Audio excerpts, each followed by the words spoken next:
Well, let's get some analysis now of this ongoing crisis. I'm joined now by Shashank, an international relations expert at the defence and security think tank RUSI.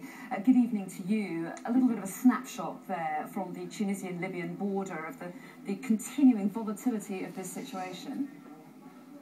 Yes, I think we've seen how, despite mass defections in the eastern part of the country from Gaddafi's army, he's still able to rely on a hard core of security forces, whether inside the army, such as the 32nd Brigade led by one of his sons, or the Islamic Pan-African Brigade we've heard so much about, the so-called mercenaries, or even armed militias.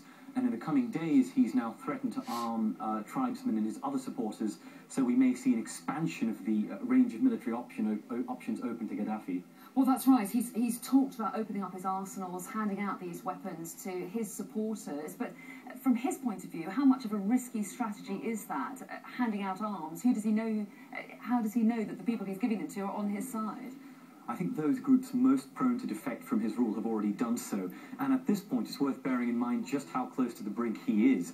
So whatever the risks associated with this strategy, he has little to lose. Even if they use his arms against him, it may well be worth the risk in a last-ditch attempt to defend Tripoli itself. When we were talking about Hosni Mubarak and Egypt, the issue of the army's allegiance was seen as absolutely pivotal. It's a very different situation in Libya, isn't it? The army doesn't have that same coherence and power. Absolutely. The key difference between the Libyan and Egyptian armies is that the Libyan army is unprofessional, weak and divided. And what that means is it was willing to fire on protesters when its Egyptian counterparts were not. And compared to the other paramilitary forces, it's comparatively irrelevant in the Libyan context. So even if it defects in its entirety, Gaddafi still has numerous other paramilitaries on which to depend.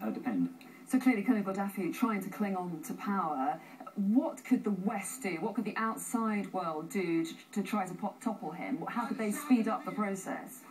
I think the single most politically feasible option at this point is for a NATO-led no-fly zone. Ground troops would be extreme folly in the urban environment of Tripoli, and there would be no political will for these. A no-fly zone, by contrast, would be relatively affordable, it would be enforceable, and we've seen support for a no-fly zone from former Libyan diplomats who've called Colonel Gaddafi's actions genocide, and we may see support from the Arab League and other Arab states.